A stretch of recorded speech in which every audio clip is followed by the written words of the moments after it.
أعوذ بالله من الشيطان الرجيم. قال رب اشرح لي صدري ويسر لي أمري واحلل عقدة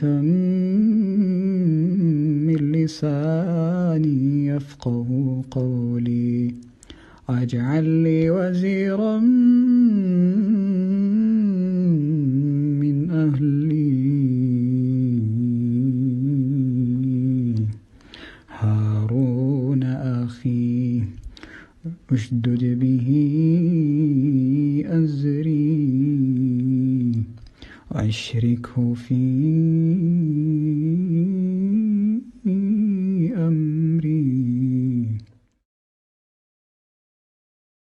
هو الذي أنزل السكينة في قلوب المؤمنين ليزدادوا إيمانا مع إيمانهم ولله جنود السماوات والأرض وكان الله عليما حكيما.